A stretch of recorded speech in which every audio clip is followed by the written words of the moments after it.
Bienvenidos, hermanos.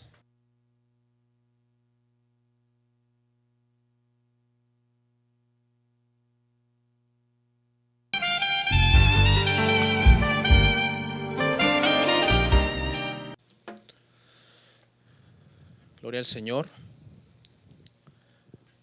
Bienvenidos todos los que nos están viendo en diferentes lugares.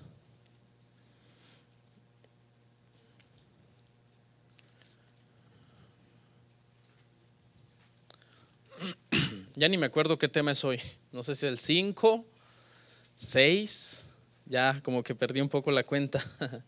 Bienvenidos, hermanos. Si son tan amables, regálenme un minuto en pie.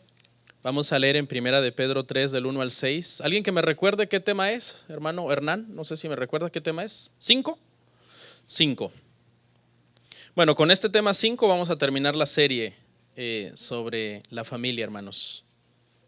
Primera epístola del apóstol Pedro, capítulo 3, verso 1 al 6. Cuando lo tengas, si es tan amable. Amén, leemos.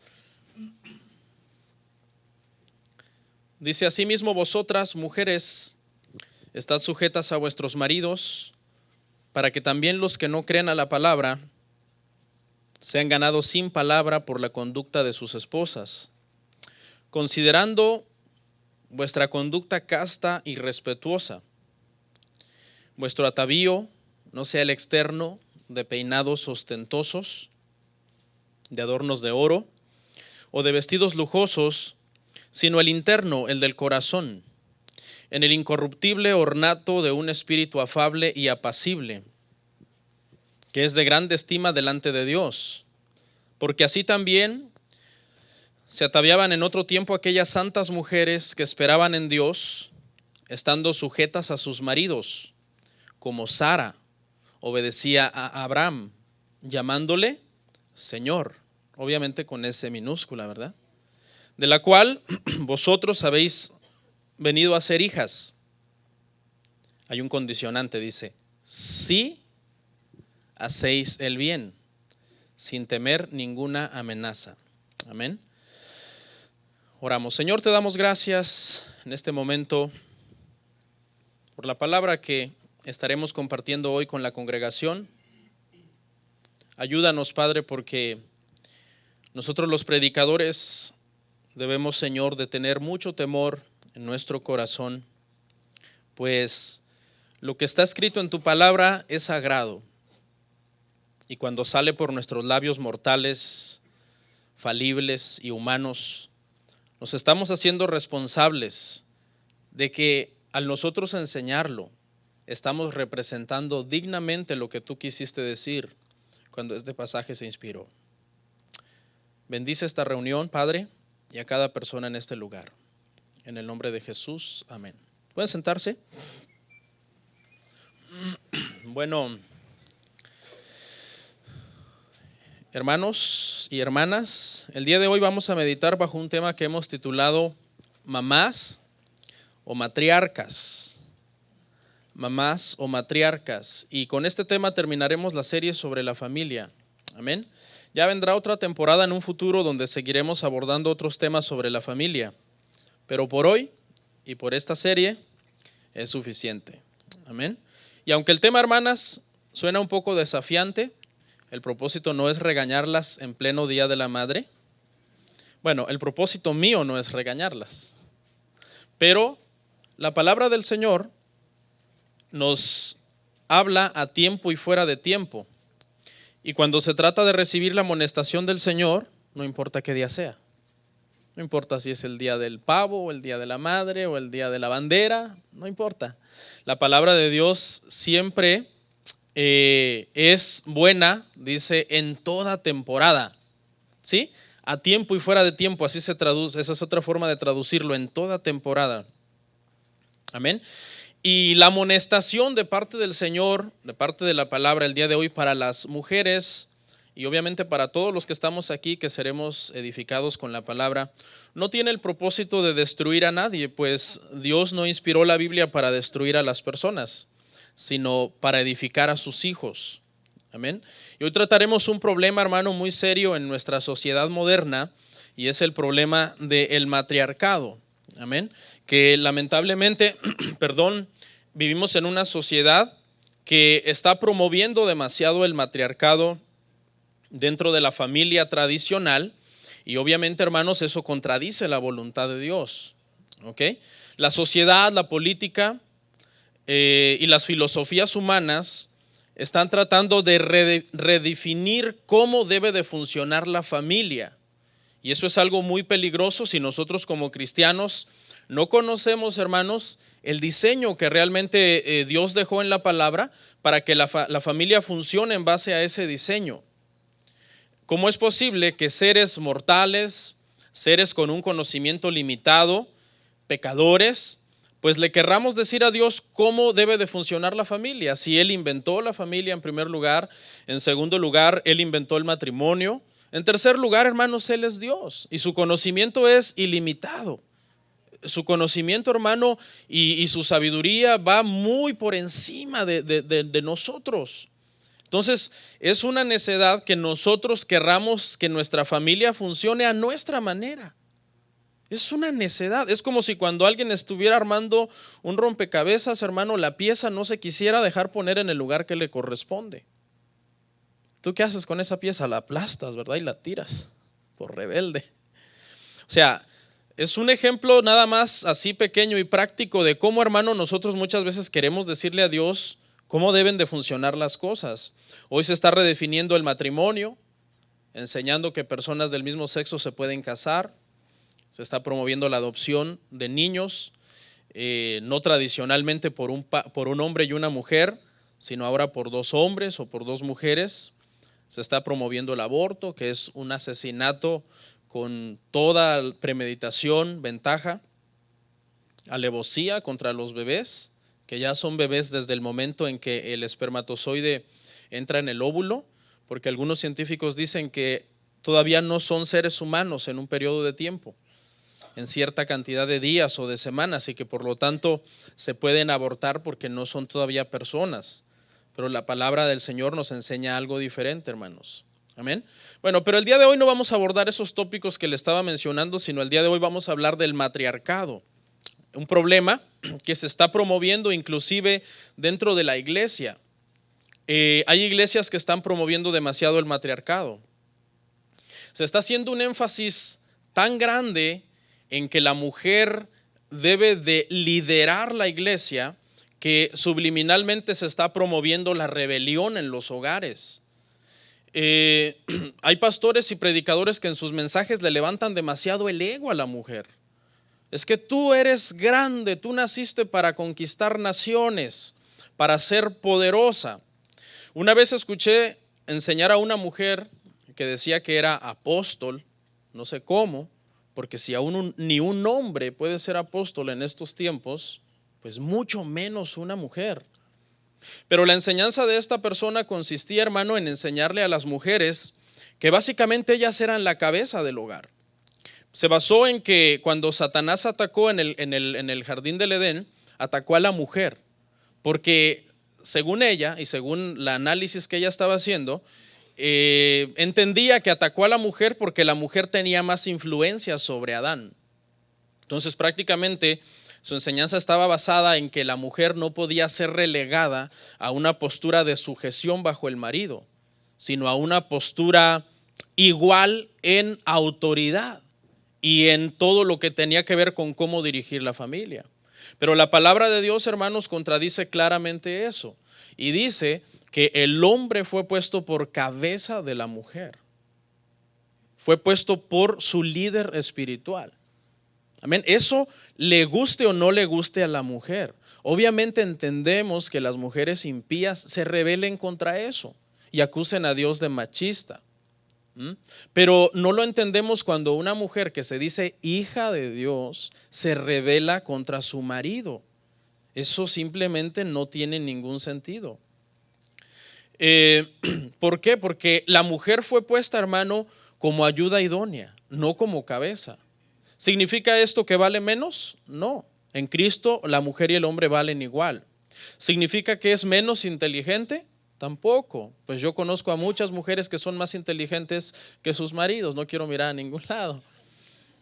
¿Significa esto que la mujer es un ser creado de segunda categoría porque Dios primero creó a Adán y que ella es simplemente un relleno? No. La creación de la mujer y del hombre, ambos fueron hechos a imagen y semejanza de Dios. Pero por cuestión de orden, Dios puso al hombre como cabeza de la mujer y a la mujer como ayuda idónea del hombre. De hecho, aún en la Trinidad, hermano, esos órdenes se respetan. Aún dentro de la Trinidad, aunque el Padre, el Hijo y el Espíritu Santo, los tres son Dios, sin embargo hay una especie de orden de sujeción. Dice, la mujer sujétese al marido, el marido sujétese ¿a quién? A Cristo, como Cristo se sujeta ¿a quién? Al Padre. Aún hasta Cristo se mete en el rol de sujeción con el propósito de enseñarnos a nosotros que no es malo el rol de sujeción en la mujer. ¿Ok? Entonces se está promoviendo demasiado el matriarcado dentro de las iglesias. Por ejemplo, enseñar que una mujer puede ser pastora es estar promoviendo el matriarcado. Enseñar que las mujeres pueden ser ancianas dentro de la iglesia es promover el matriarcado dentro de la iglesia. Es romper el diseño de Dios, porque Dios hizo un diseño para el hombre y para la mujer. Usted debe de conocer muchas mujeres que se creen las grandes guerreras de su casa. Es típico. Ponen en su Facebook una foto de perfil de una mujer vestida como de la Edad Media, de esos caballeros de la Edad Media, con una vestimenta así como metálica y mallas de acero, con su casco así como de las películas así de los caballeros, ¿no? Como de Troya, algo así, su espada. Y está arrodillada así la mujer y dice, victoriosa, guerrera, que eres un muro alrededor de tu marido. Pelea porque no podrá entrar Satanás a tu casa. No duermas, levántate 3, 4 de la mañana a hacer guerra espiritual. Y unge con aceite los zapatos de tu esposo y su ropa. Ora por esa ropa para que las mujeres no se le acerquen. Tú serás la fuente de bendición de esa familia. Estoy seguro que ustedes han oído a personas así y a mujeres así.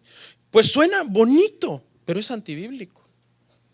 Es completamente antibíblico. Se le está levantando el ego a la mujer para que llegue a creerse la más espiritual de la familia. Ahora voy a hacer una aclaración acá. No es malo que la mujer sea espiritual. Eso no es malo. Lo malo es cuando se le está inculcando a la mujer a tratar de ser más espiritual que su esposo. Se vuelve una especie de competencia. Ya no es que la mujer está tratando de estar sujeta a Cristo para ser humilde, para ser sencilla. No he entrado ni a analizar todavía los textos, hermano. ¿Okay? Pero mire cuánta tela por cortar tenemos dentro de solamente la experiencia a nuestro alrededor de nosotros. Ya cuando entremos a analizar el texto veremos que lo que estoy diciendo concuerda a la perfección con el propósito de Dios para la familia. Entonces retomo, no es que la mujer al ser espiritual sea malo. El problema es cuando se le promueve una espiritualidad basada en que sea la guerrera, la más ungida, la que trae la bendición espiritual al hogar. Hasta donde yo sé, mi Biblia enseña que el que provee toda la bendición espiritual sobre el hogar es el Padre Celestial. Entonces se incita y se insta a las mujeres a la rebelión y a la competencia contra los maridos. Después ya no se quieren someter en nada al marido porque ellas se creen la cabeza espiritual del hogar. Y yo he escuchado a hermanas decirle a sus esposos cuando el esposo dice algo, por ejemplo, bueno, esto lo aclaro, eso era en el pasado, eso ya no sucede ahora, ya no lo he oído últimamente, pero muy antes cuando el marido le decía a la esposa, por favor mi amor, si vas a ir a la iglesia me dejas de comer, porque yo no voy a ir, vine cansado, etcétera, etcétera, te reprendo, Satanás. Me quieres robar mi bendición de ir a la iglesia. Usted se imagina que es sabio, pero ¿sabe de dónde sacan esas expresiones? De que les han enseñado que son unas grandes guerreras que cualquier cosa que se les atraviese deben de discernir lo que es del diablo y desecharlo inmediatamente. Entonces, es triste, pero hay iglesias, hermano, hoy día promoviendo el matriarcado subliminalmente en la mujer, poniéndola a competir contra su marido para tratar de ser ella la que toma las riendas de la familia. Vamos a analizar nuestro pasaje. Dice, asimismo, vosotras, las hermanas, dice que estén sujetas a sus maridos. Y esa expresión asimismo nos da a entender que antes ya el apóstol Pedro ha estado hablando de otras cosas en las que debe de haber sujeción. ¿Ok? Por eso dice asimismo. Es como una palabra para enlazar las ambas instrucciones, la instrucción pasada y la instrucción que viene ahorita. Y eso se debe a que el apóstol Pablo antes de esto ha estado hablando de que en todos los sectores del ámbito diario hay autoridades. Él ha mencionado antes, usted lo puede leer en su casa en los pasajes anteriores, de que hay autoridades en la sociedad a las cuales es necesario que nos sujetemos, ¿okay? De que hay autoridades en el trabajo a las cuales es necesario que nos sujetemos. Tú como empleado debes de ser respetuoso y sujeto a tus patrones. Igualmente en la sociedad debes de respetar la autoridad, debes de respetar los límites de velocidad, debes de respetar al policía cuando te detiene, cuando te para. Debes de respetar la iglesia local. La iglesia local hay autoridades y las autoridades de la iglesia local te van a decir no, eso no, está bien. Entonces en ese contexto dice así mismo.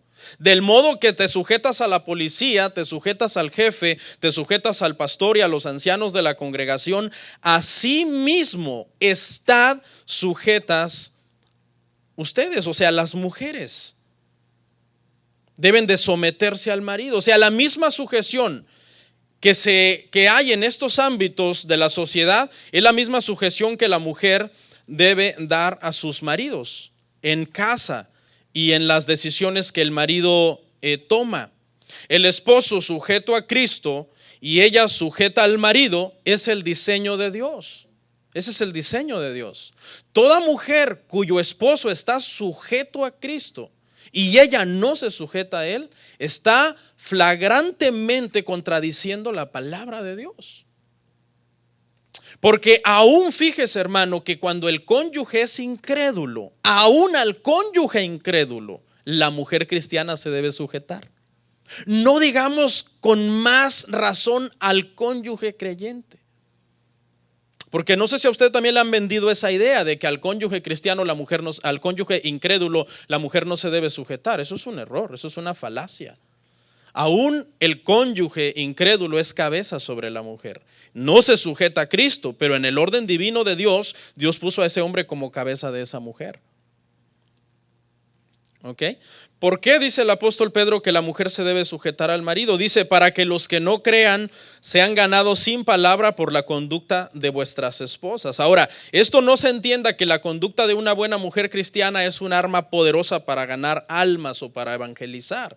Pero se debe de entender en el aspecto de que una mujer sometida, aquí no veo varias mujeres, llámenlas porque me urge que lo oigan.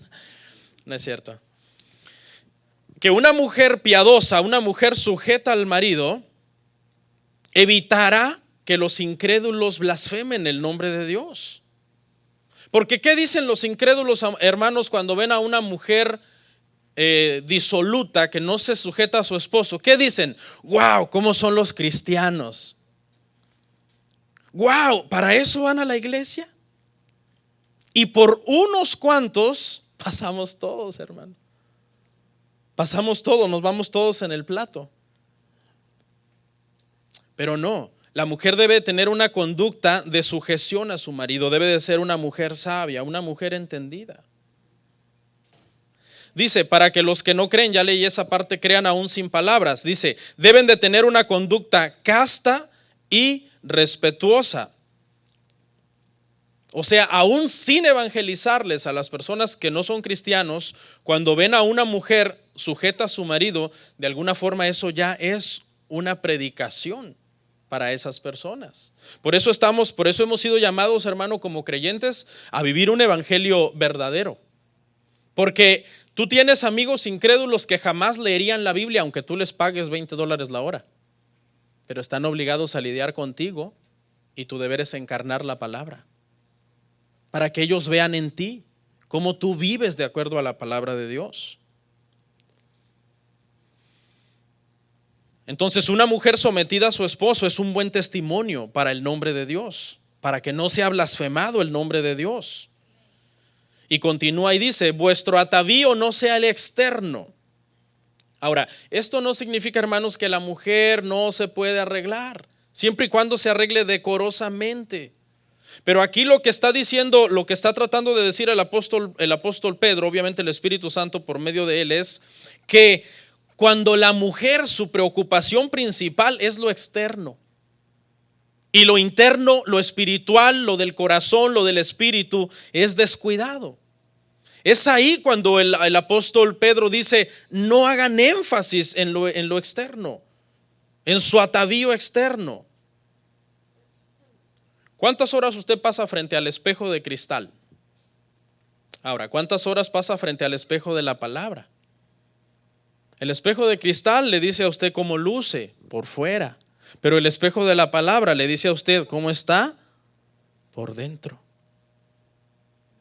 Cómo hay cosas en su corazón que son intenciones malas y perversas.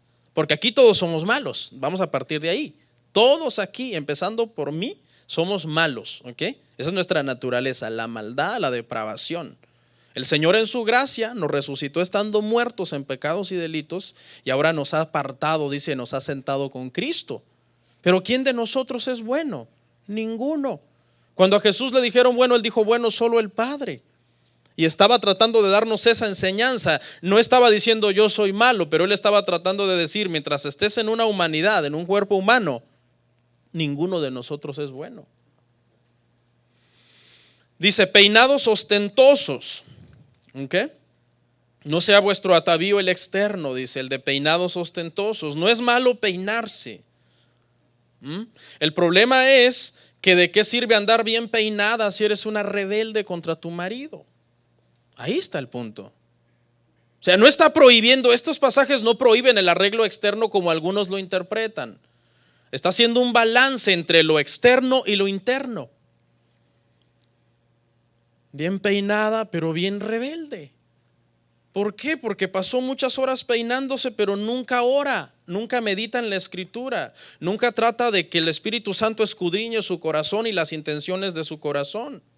No sea, dice, el de adornos de oro, entienda que no es que sea malo el oro, sino cuando el énfasis es externo. No el de vestidos lujosos, tampoco es que el vestido en sí sea malo, el vestido es solo un objeto que no tiene ni buena moral ni mala moral, es solamente un objeto. Esther se vestía como una reina con vestidos esplendorosos, pero ¿cómo era su corazón? Salomón, por otro lado, también se vestía con vestidos esplendorosos, pero también tenía una inclinación en su corazón a lo malo. Claro, hay vestidos indecentes, hay ropas indecentes que una cristiana no debe de usarlos.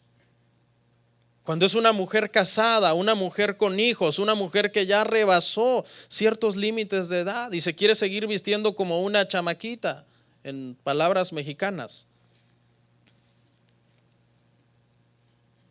La mujer casada debe de estar sujeta a su marido, no buscando la sensualidad, no buscando la vanidad.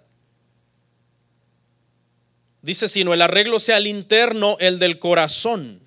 El del corazón. Ahora, unos lo interpretan esto, que solamente debemos de preocuparnos por estar bien por fuera. No, es que debemos de estar bien por fuera. Santidad externa le llaman, santidad externa. Y haciendo énfasis en eso, se descuida lo interno. El otro extremo es hacer énfasis en lo interno. No, es que mi santidad está por dentro y se descuida lo externo. Debe de haber un balance. Debe de haber, hermanos, una coherencia. ¿Cómo puede vestirse una hija de Dios, hermano? Para provocar, para ser sensual, para atraer las llamadas, para ver quién le habla. Si es una mujer casada. Hermanas, cuando venimos a la iglesia venimos a adorar a Dios. Olvídate de ti, de tratar de decir yo voy a ver quién me mira. No. Venimos aquí debemos de venir despojados de toda vanidad y de toda vanagloria. Con esto no estoy diciendo, hermanas, que vengan como unas monjas ni como unas momias, pero que sean, que usen, hermanas, su búsqueda del Señor para verdaderamente vestir decentemente. La Biblia nos habla de decoro, sí, nos habla de decencia, nos habla de respeto. No se tiene que vestir una mujer por fuerza vulgar para verse bonita. Debe de vestirse como para el Señor, porque todo lo que nosotros hacemos, hermano, lo hacemos para la gloria de ¿quién? ¿La gloria de usted? Todo lo que nosotros hacemos, lo hacemos para la gloria de Dios.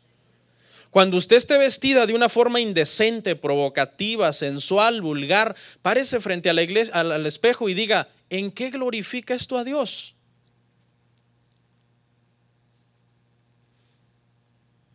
Dice que la mujer debe de tener un espíritu afable, apacible. Esa palabra afable significa manso y humilde.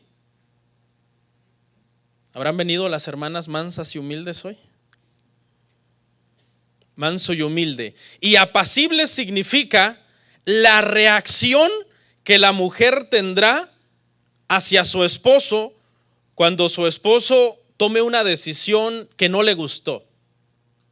Dice que debe de ser una reacción apacible, porque la mujer es afable y es apacible. Ahora, ¿cómo vas a reaccionar tu mujer cuando tu esposo te diga algo que no te guste? Si en lugar de orar, leer la Biblia, meditar en Dios, pedir a Dios que escudriñe tu corazón, pasas solamente pensando en lo externo. ¿Cuál va a ser tu reacción? Pues pelear, maldecir, renegar, rebelarte. ¿Por qué? Porque estás muy bonita por fuera. Y bonita entre comillas, porque a lo mejor a lo vulgar le estás llamando bonito. Pero por dentro hay un problema espiritual. Ahí está el detalle. Eso es lo que el apóstol Pedro quiere llegar. A una mujer sujeta a Dios, a una mujer sujeta a su marido. El problema es que cuando la mujer no se sujeta a Dios, tampoco se va a sujetar a su esposo. Pastor, ya no nos animen el Día de la Madre. No, es que no soy yo, es la palabra. Pastor, pero nos hubiera dado otra cosa hoy. No, hombre, si la palabra es buena en todo tiempo. Porque hay gente que yo creo que tiene semanas afanado con este día. Ay, el domingo del Día de la Madre ya vas a ver cómo me voy a poner.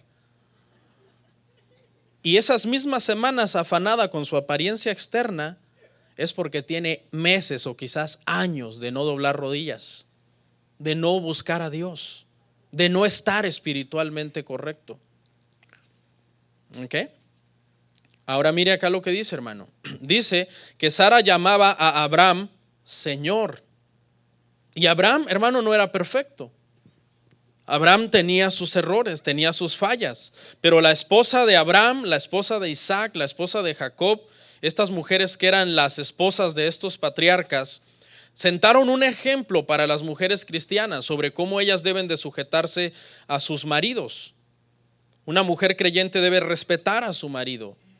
Parte de respetar a su marido es vestir decentemente. Debe criar a sus hijos con un buen ejemplo cristiano.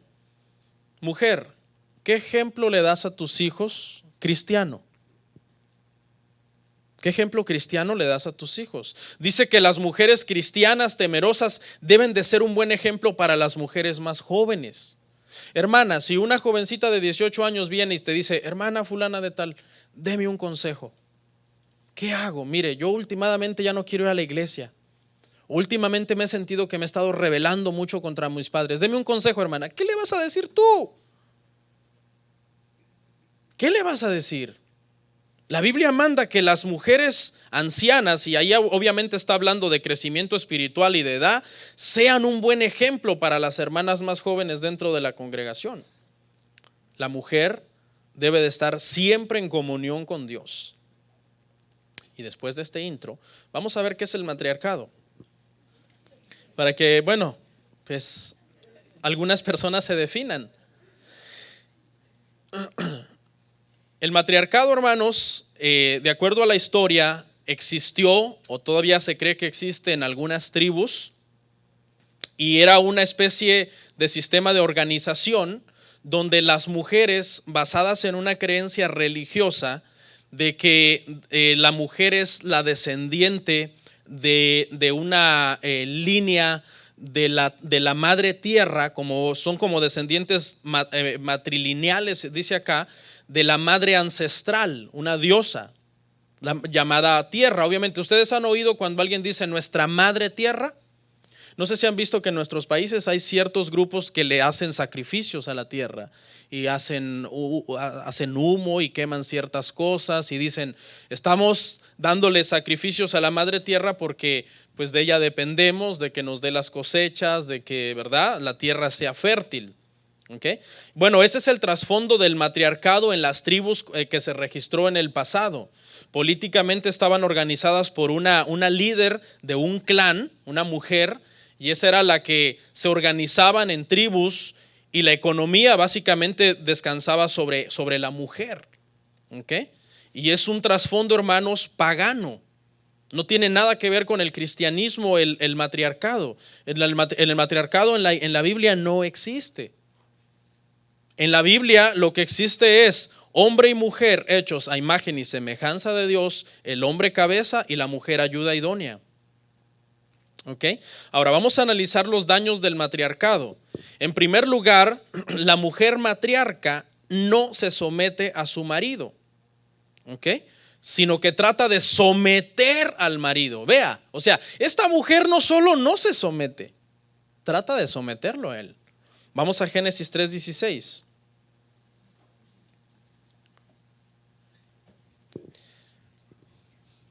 Dice, a la mujer dijo, multiplicaré en gran manera los dolores en tus preñeces. Con dolor darás a luz los hijos.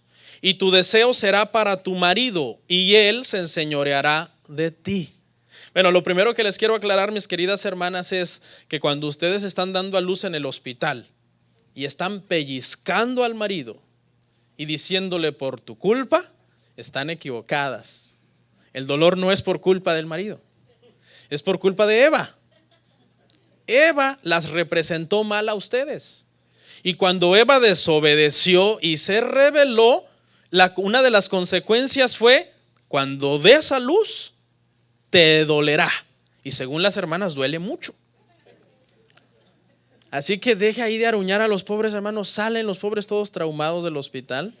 No, eso ustedes se lo deben a Eva. ¿Ok? Y es por ella que la mujer recibió esta maldición. Fíjese, la primera maldición que la mujer recibió fue dar a luz con dolores. Y son dolores insoportables. ¿Ok? Algunas mujeres dicen que son dolores casi de muerte. Quedan tan traumadas que no quieren tener más hijos. Pero después se les olvida. Ahora veamos la segunda maldición. La primera, el dolor. Y la segunda, escuche, tu deseo será para tu marido. ¿Y qué significa esto? No está hablando nada de deseo sexual, como algunos lo podrían inmediatamente interpretar, ¿no? Se refiere a una tendencia en la mujer por querer rebelarse contra el marido y tratar de quitarle la autoridad. O sea, en ustedes, hermanas, ya pesa ese estigma de que ustedes siempre en ustedes van a querer controlar al marido y ponerse por cabeza sobre él. Entonces, ustedes como mujeres cristianas deben identificar que esto obviamente es una consecuencia del pecado de Eva y que en ustedes debe de ser cortado. Que ustedes deben de sujetarse al marido, aunque su tendencia natural sea de repente, porque algunas hermanas me dicen, pastor, es que mi marido es súper lento. Ay, bueno, ¿para qué te casaste con él? ¿Te obligaron o qué? Entonces, calmadas, vamos a seguir, pero mire, pero escuchen, hermanas, para Dios frenar esa tendencia en ustedes y Él se enseñoreará de ti. O sea, sí, tú te querrás rebelar, pero mi designio es que Él sea tu cabeza. O sea, Dios le puso un freno a eso, hermanos. Si no viviéramos en un mundo matriarcal, aquí no estaría predicando yo, estaría predicando mi esposa ahorita. Estaría todo al revés. Dios dijo no, porque ese no era el diseño de Dios, ni el orden de Dios. Él se enseñoreará de ti. El matriarcado es un problema bien grave. Conforme avancemos usted se va a dar un poco más de cuenta. Pero mire, generalmente en la consejería matrimonial la queja principal de la mujer es esta: él no me hace caso. ¿Sabía usted que esa es la queja principal de toda mujer en consejería matrimonial? Él no me hace caso. En otras palabras, él no me obedece. Ahora escuche la queja principal del hombre. Ella no me obedece. En otras palabras, le digo que hay que hacer esto y ella lo hace diferente. Es la queja más común en el hombre y en la mujer. ¿Por qué? Porque hay una tendencia natural en ella por querer gobernar al esposo. Y las mujeres sacan ventaja de que a veces ellas, por pasar más tiempo en la casa, ser las que más pasan tiempo con los niños, tienen esa ventaja y pueden de una forma sutil inclinar la balanza a su favor, porque pueden llegar a tener más influencia sobre los hijos. De tal forma que de repente ya en la casa pesa más lo que dice ella, porque subliminalmente, con su tendencia natural de controlar a su esposo, esa tendencia, escuche, aún sin querer, se la ha pasado a los niños. Y los niños ya se dieron cuenta que el hombre es controlado por la mujer y ahora querrán ellos también controlar al hombre, a la cabeza del hogar. El matriarcado, cuando la mujer cae en esto, se vuelve manipuladora. Hace que el hogar vaya a su ritmo. Vamos a hacer esto, vamos a ir allá, vamos a hacer esto, vamos a hacer aquello, vamos a comprar esto, vamos a comprar otro. Y el que va siguiendo ahí va, ajá. Le quita totalmente la autoridad al hombre. Pero escuche el problema cuando el hombre no es el líder espiritual de la casa. ¿Qué cree que pierde el hombre, hermano? Autoridad moral. Y la autoridad moral es la que el hombre debe de llevar para decirle a la familia, esto está mal y esto no lo vamos a tolerar en esta casa. Tanto a la esposa como a los hijos. Cuando el hombre no tiene autoridad moral, se le sale de control todo. ¿Con qué moralidad vas a decirle a tu esposa no hagas esto? Si tú lo haces. ¿Con qué autoridad moral vas a decirle a los hijos no es así como se hacen las cosas si tú ni sabes hacer las cosas? Muchos maridos, hermano, mandan a su esposa a la iglesia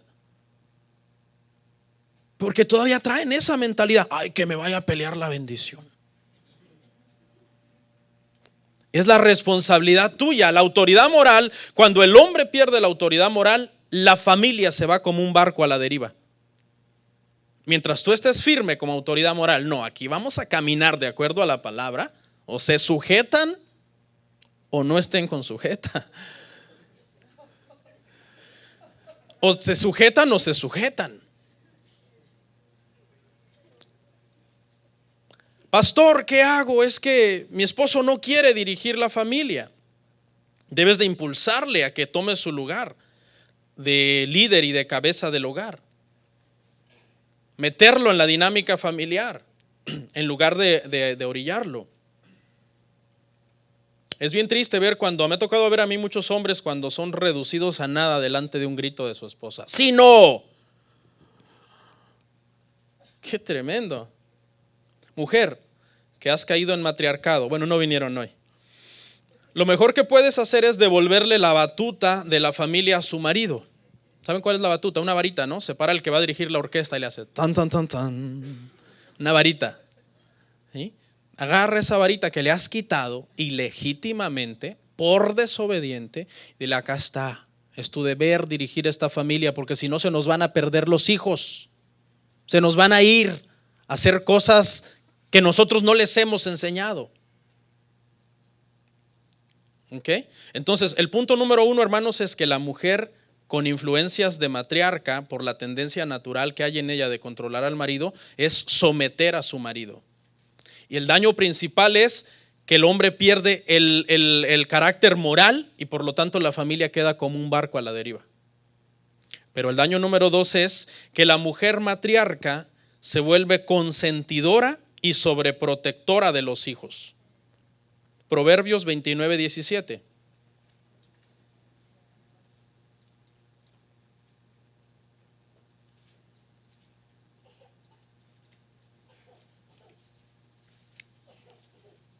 Dice, corrige a tu hijo y te dará descanso y dará alegría a tu alma.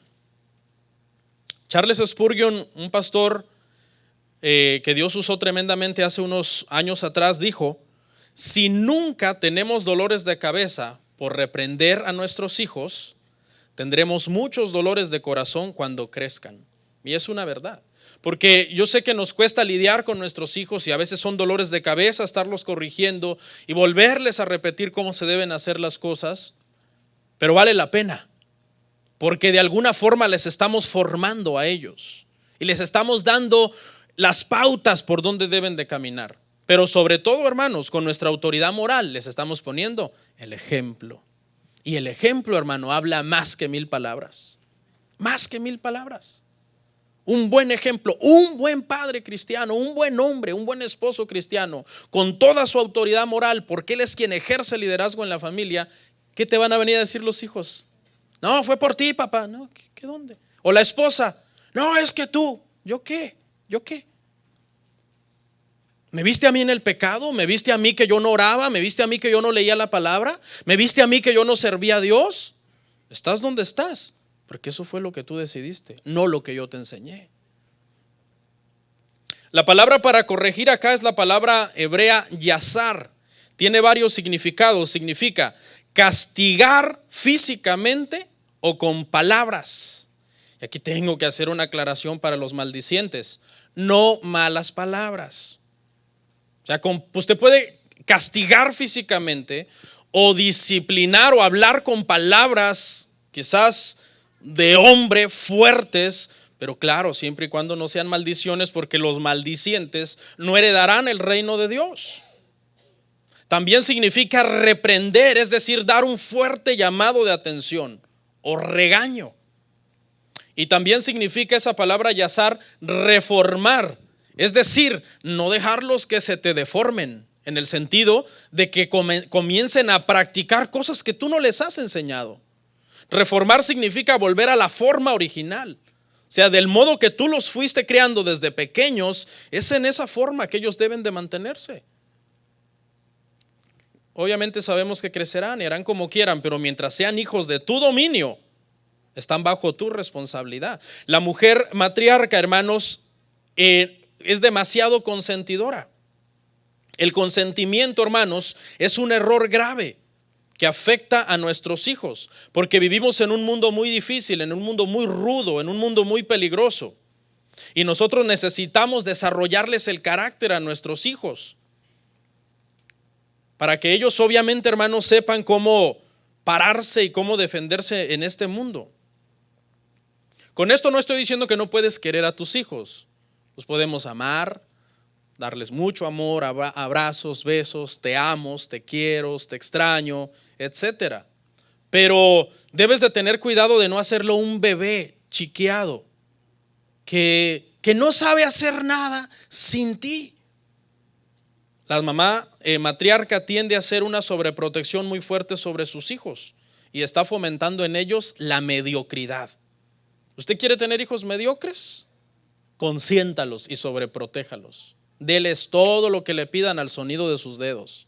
Haga como ellos quieren. No los ponga a hacer qué hacer. Si dicen una mala palabra, no les diga nada. Si quieren andar por allá con un novio incrédulo, no les diga nada. Consiéntalos. Los está usted lanzando a un mundo que es como una fiera, llenos de mediocridad. No sabrán batallar ante una adversidad, querrán salir corriendo de los problemas. ¿Por qué? Porque están acostumbrados que mami se lo resuelve todo. Se vuelven débiles, enfermizos. Si algún día alguien les empieza a argumentar acerca de su fe, no sabrán sostener un argumento en un debate, defender sus posturas espirituales, porque usted nunca tiene un diálogo interesante e inteligente con ellos. Pregunta, ¿quién de ustedes, mamás o papás, se sienta con sus hijos de 14, 15 años? Dialoguemos inteligentemente, no como lo que somos. Dialoguemos inteligentemente. O sea, esto es la fe, esto es el cristianismo, esto es creer en Cristo, esto es la palabra de Dios. Formarlos, armarlos para que el día que cualquier chamaquillo o chamaquilla por ahí en el high school les quiera decir, tú eres cristiana, me burlo de ti. Sí, hablemos de fe, siéntate. Explícame de dónde salió todo lo que existe. ¿Cómo pudo haber salido algo de la nada? Arme a sus hijos, hermano, para que ellos sean personas que se van a enfrentar a un mundo peligroso que va a querer envolverlos y llevarlos a las malas prácticas. Serán rodeados de malas influencias. Una persona que no se le crea que no se le desarrolla el carácter, fracasan en la vida. Tenemos que amarlos, pero no consentirlos, no sobreprotegerlos. Hay mamás que cuando les llega una nota de la escuela de que su hijo se portó mal, salen furiosas rumbo a la escuela, hermano. No, mi ángel no lo hizo. Ángel caído el que tienes ahí. No. Entonces, con esa actitud, ¿qué mensaje subliminalmente está recibiendo el niño? Haga lo que yo haga, mi mamita responderá por mí. Ese es el mensaje subliminal que está recibiendo el ángel. De acuerdo a estudios, hermano, que se han hecho en las prisiones, la mayor parte de personas que están en la prisión tienen el tatuaje de su mamá. Y casi nadie el nombre del tatuaje de su papá. Casi todos los presos tienen el nombre de su mamá tatuado. Entonces, esto fue un fenómeno que le llamó la atención a unos estudiosos y comenzaron a investigar por qué. Y comenzaron a entrevistarlos y a preguntarles: oye, vemos que casi todos aquí tienen tatuado el nombre de su mamá, pero no el de su papá.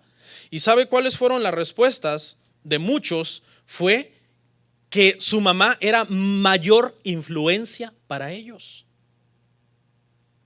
Mayor influencia para ellos, no su papá.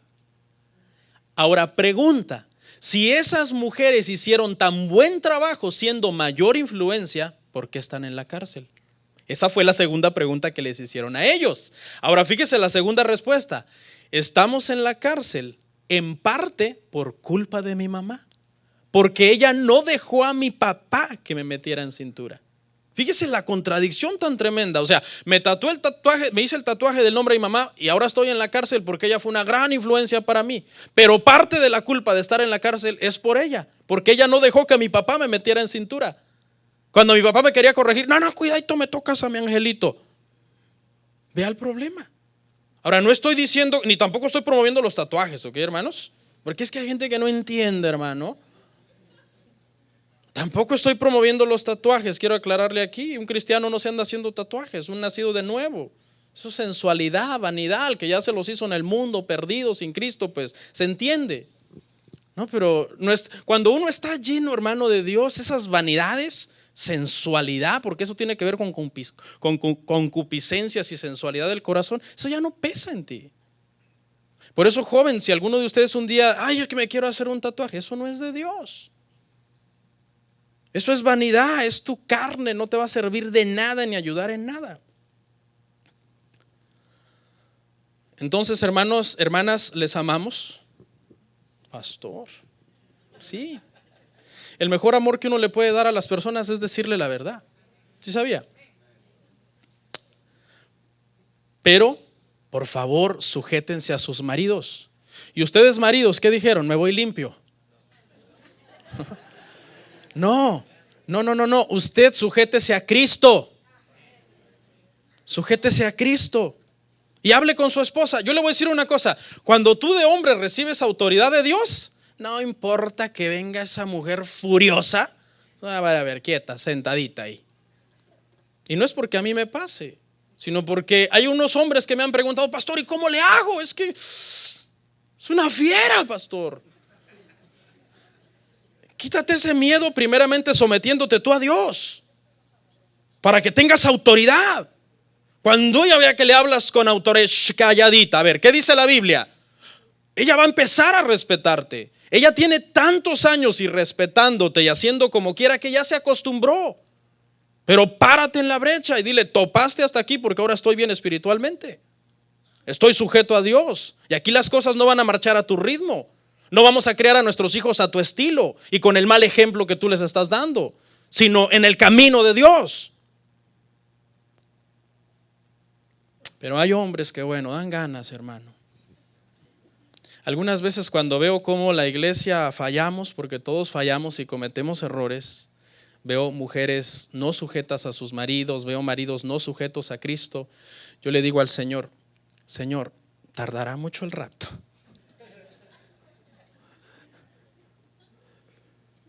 Porque de veras uno dice, pero la enseñanza, ¿a dónde va? ¿A dónde llega? Es increíble, pero bueno, que Dios nos ayude.